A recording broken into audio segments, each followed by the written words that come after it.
नमस्कार। जागरण प्राइम के इस खास शो में आपका स्वागत है। मैं हूं एस के सिंह और आज हम बात करेंगे चीन की डेट ट्रैप डिप्लोमेसी की, यानी किस तरह चीन छोटे और कमजोर देशों पर भारी भरकम कर्ज का बोझ डाल रहा है। वैसे तो चीन की सरकार 1999 में फॉरेन इन्वेस्टमेंट पॉलिसी लेकर आई थी, लेकिन 2013 में बेल्ट एंड रोड इनिशिएटिव के बाद यह काफ़ी तेजी से बढ़ा है। आखिर कोई देश दूसरे देशों को इतना कर्ज क्यों देगा, यह समझने के लिए हम थोड़ा पीछे चलते हैं। अक्टूबर 2017 में चीन की कम्युनिस्ट पार्टी CPC की 19वीं नेशनल कांग्रेस हुई थी। उसमें कहा गया कि 2035 तक ग्लोबल GDP में चीन का हिस्सा 27% से 31% के बीच होगा, जो अभी 18% है। 2050 तक चीन की सेना दुनिया की सर्वश्रेष्ठ सेनाओं में शामिल होगी। आर्थिक सुधारों की शुरुआत के 100 वर्ष पूरे होने यानी 2078 तक चीन पूरी तरह विकसित और आधुनिक सोशलिस्ट देश होगा। हमने इस बारे में देश विदेश के कई विशेषज्ञों से बात की। सबका यही मानना है कि चीन 2050 तक अमेरिका को पीछे छोड़कर सबसे बड़ी ताकत बनना चाहता है। डेट ट्रैप डिप्लोमेसी इसी स्ट्रैटेजी का हिस्सा है। इस स्ट्रैटेजी में चीन का सबसे बड़ा टूल उसका विदेशी मुद्रा भंडार यानी फॉरेक्स रिजर्व है। चीन के पास 3 लाख करोड़ डॉलर से अधिक का फॉरेक्स रिजर्व है। चीन ने अपनी छवि दुनिया भर में डेवलपमेंट फाइनेंसर के तौर पर बना रखी है, यानी वह इंफ्रास्ट्रक्चर के प्रोजेक्ट जैसे पोर्ट, रोड, रेलवे, इन सब के लिए दूसरे देशों को कर्ज देता है। 20 साल में चीन ने कितने देशों को कितना कर्ज दिया है, इसका हम बस अंदाजा ही लगा सकते हैं, क्योंकि चीन कर्ज की शर्तें गोपनीय रखता है। इस शर्त के कारण कर्ज लेने वाला देश कई बार तो यह भी नहीं बता सकता कि उस पर चाइनीज बैंकों का कोई कर्ज है। फिर भी दुनिया के कई प्रतिष्ठित संस्थानों ने अपने अपने स्रोतों से इसका पता लगाने का प्रयास किया है। हमने यह जानने के लिए अमेरिका की विलियम एंड मेरी यूनिवर्सिटी की रिसर्च लैब एड-डाटा से संपर्क किया। उसके executive director doctor Bradley parks ने बताया कि वर्ष 2000 से 2021 तक चीन के सरकारी बैंकों ने कम और मध्य आय वाले 135 देशों को लगभग 1 लाख करोड़ डॉलर का कर्ज दिया है। हार्वर्ड बिजनेस रिव्यू के एक लेख के अनुसार चीन की सरकार ने 150 से ज़्यादा देशों को कर्ज दिया है। हमने इंग्लैंड की संस्था business and human rights research centre यानी BHRRC से भी संपर्क किया। उन्होंने बताया कि जनवरी 2021 तक 140 देश BRI के तहत चीन के साथ समझौता कर चुके थे। दूसरे देशों के बॉन्ड में निवेश, ट्रेड क्रेडिट वगैरह को जोड़ें तो चीन ने दूसरे देशों में $5 ट्रिलियन से अधिक का पैसा लगा रखा है। इसी साल अप्रैल में IMF और वर्ल्ड बैंक की बैठक में IMF की मैनेजिंग डायरेक्टर क्रिस्टलिना जॉर्जीवा ने कहा था कि कम आय वाले 15% देश कर्ज संकट में फंस चुके हैं। IMF का अपना आकलन है कि दुनिया के 9 देश कर्ज के भीषण संकट में हैं। 27 देशों के इस जोखिम में फंसने की पूरी आशंका है और 26 देश वॉच लिस्ट में हैं। सवाल उठता है कि इन सब के पीछे चीन की मंशा क्या है। अगर हम गौर करें तो पाएंगे कि हाल के वर्षों में चीन ने रणनीतिक महत्व की जगहों और प्राकृतिक संसाधनों से भरपूर अफ्रीकी देशों में मौजूदगी बढ़ाई है। इन देशों के पास प्राकृतिक संसाधनों का इस्तेमाल करने के लिए टेक्नोलॉजी, इंफ्रास्ट्रक्चर और कौशल के साथ पैसे की भी कमी है। ऐसे में चीन उनके लिए काफ़ी लुभावना और बिना झंझट वाला विकल्प बन गया है।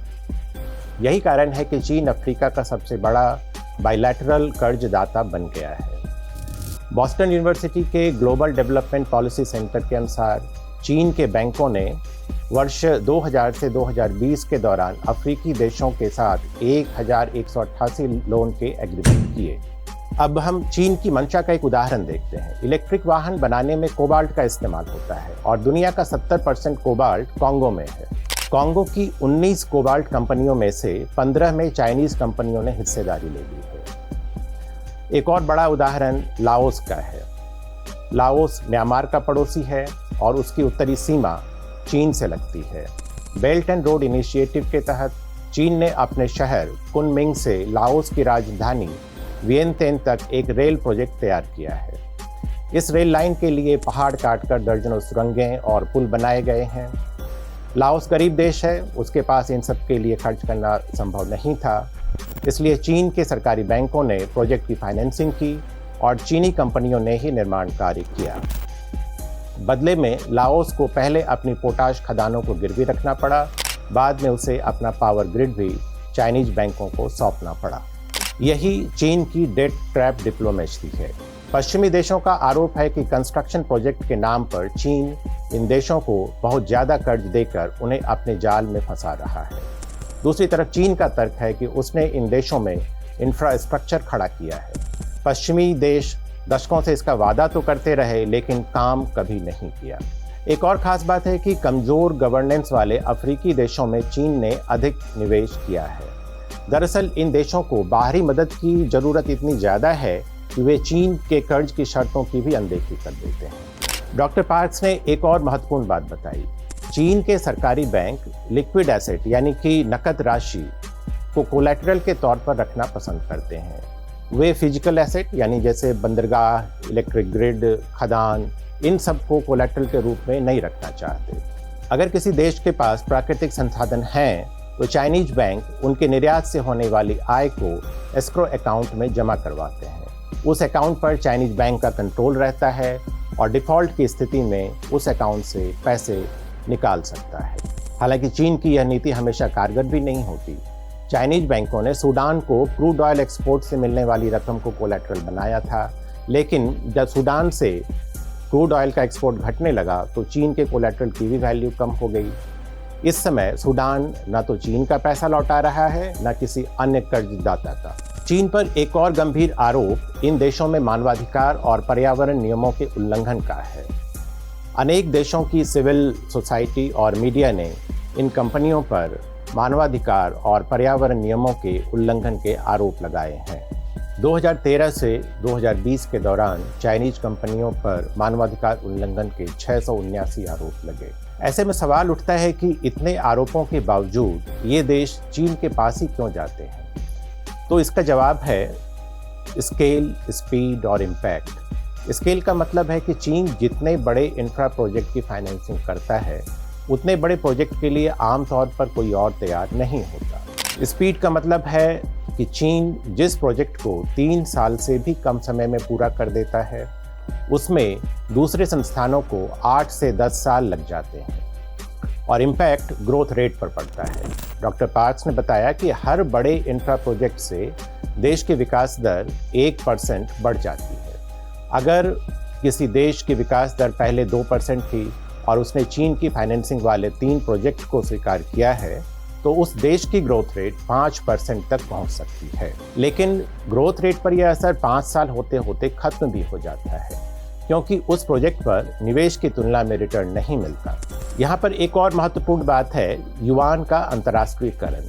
छोटे देशों को कर्ज देने का एक मकसद यह भी माना जाता है कि चीन आने वाले वर्षों में अपनी करेंसी में ग्लोबल ट्रेड बढ़ाना चाहता है। चीन मानता है कि अगर अधिक व्यापार युआन में होगा तो ग्लोबल बाजार में डॉलर अथवा किसी अन्य करेंसी की कमी होने पर उसे अधिक नुकसान नहीं होगा।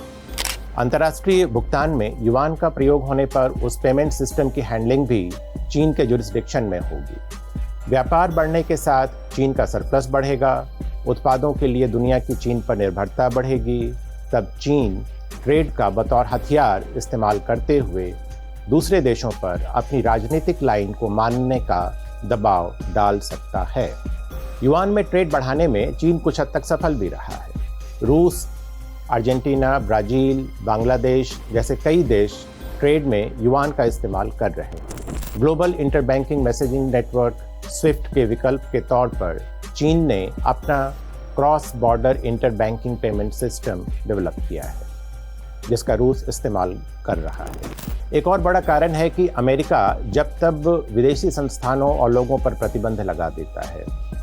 अमेरिकी फाइनेंशियल मार्केट और डॉलर पेमेंट नेटवर्क में उनकी एक्सेस रोक देता है। चीन को लगता है कि जिस तरह उसने रूस पर प्रतिबंध लगाए हैं, वैसा अमेरिका चीन के साथ भी कर सकता है। चीन के निवेश वाले अनेक प्रोजेक्ट ऐसे हैं जो कुछ समय बाद वायबल नहीं रह जाते। पुराना कर्ज लौटाने के लिए उस देश को नया कर्ज लेना पड़ता है, जो चीन ही देता है। इसी दुष्चक्र का अंजाम है कि इन देशों में अस्थिरता देखने को मिल रही है। एक रिपोर्ट के अनुसार Pakistan, Kenya, Zambia, Sri Lanka, Laos और मंगोलिया जैसे करीब 1 दर्जन देश चीन की कर्ज के बोझ के कारण आर्थिक अस्थिरता का सामना कर रहे हैं। इन पर लगभग आधा विदेशी कर्ज चीन का है। चीन कर्ज लौटाने में कई बार रियायत भी देता है, लेकिन यह रियायत सबको नहीं मिलती। वह उन्हीं देशों को बेल आउट लोन देता है जो या तो रणनीतिक रूप से महत्वपूर्ण हैं या जिनके पास प्राकृतिक संसाधन हैं। इस तरह वह उन देशों को अपने नियंत्रण में रखना चाहता है ताकि जरूरत पड़ने पर उनका राजनीतिक इस्तेमाल किया जा सके। इस बारे में हमने एक और expert, retired lieutenant general J.S. सोडी से बात की। उन्होंने बताया कि जिबूती से मलाक्का स्ट्रेट तक का समुद्री रास्ता चीन के लिए बेहद महत्वपूर्ण है। उसका काफी कारोबार इस समुद्री रास्ते से होता है। 8 जुलाई 2013 को विन वी पू, जो कि चीनी सरकार का एक अखबार है और हांगकांग से प्रकाशित होता है, उसमें एक लेख छपा था जिसका शीर्षक था अगले 50 साल में 6 जंग जो चीन लड़ेगा। उसमें एक जंग का जिक्र है कि 2035 में पाकिस्तान भारत के ऊपर हमला करेगा जम्मू कश्मीर के लिए, और उसी वक्त चीन हमला करेगा भारत के ऊपर अरुणाचल प्रदेश के लिए।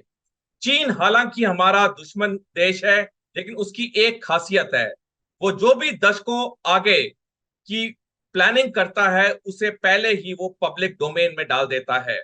और यदि हम सारी टाइमलाइंस देखें तो ये जो आर्टिकल अखबार में छपा था 2013 में, ये सच होते हुए दिख रहा है।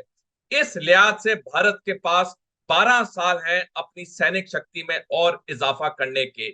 ये बहुत जरूरी हो जाता है कि सबसे पहले भारत अपनी नौसेना की शक्ति बढ़ाए, क्योंकि हम चीन को समुद्री रास्ते पे घेर सकते हैं।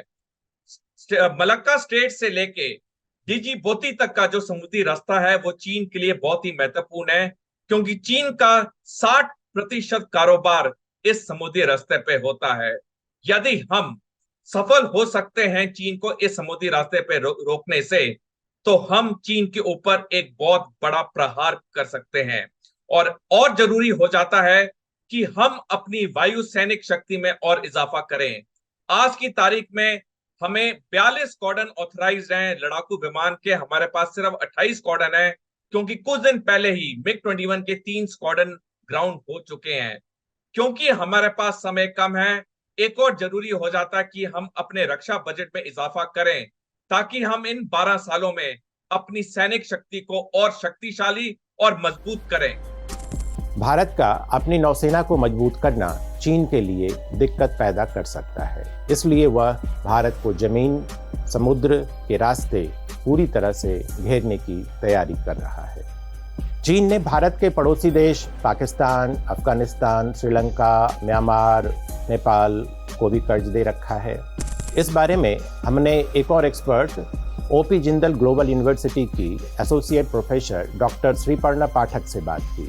उन्होंने बताया कि भारत के पास चीन जितना पैसा तो नहीं है, लेकिन दक्षिण एशियाई पड़ोसी देशों की इंफ्रास्ट्रक्चर की ज़रूरतों को पूरा करने में भारत को अपना सहयोग जारी रखना चाहिए। किसी भी कीमत पर कम्युनिकेशन बंद नहीं होना चाहिए। चीन के पास विदेशी मुद्रा का बड़ा भंडार है, बहुत ही ज़्यादा बड़ा भंडार है। इसके दम पर वो दुनिया में अपनी स्थिति मजबूत कर रहा है, ताकि विश्व नियंत्रण या ग्लोबल डोमिनेंस की उसकी जो महत्वाकांक्षा है वो पूरी हो सके। व्यापार बढ़ने पर चीन का सरप्लस ऑब्वियसली बढ़ेगा, दुनिया की चीन पर निर्भरता बढ़ेगी, तब वो ट्रेड के बतौर हथियार इस्तेमाल करते हुए विभिन्न देशों पर दबाव डाल सकता है। अभी भारत के पास चीन जितना पैसा तो नहीं, लेकिन दक्षिण एशियाई पड़ोसी देशों की इंफ्रास्ट्रक्चर की ज़रूरतों को पूरा करना ये भारत कर रहा है, और हमें इसमें लगे रहना चाहिए, हमें ये जारी रखना है। चीन के सरकारी बैंक लिक्विड एस्टेट को कोलैटरल के तौर पर रखना पसंद करते हैं, बंदरगाह, इलेक्ट्रिसिटी ग्रिड या खदान जैसे फिजिकल एस्टेट को नहीं।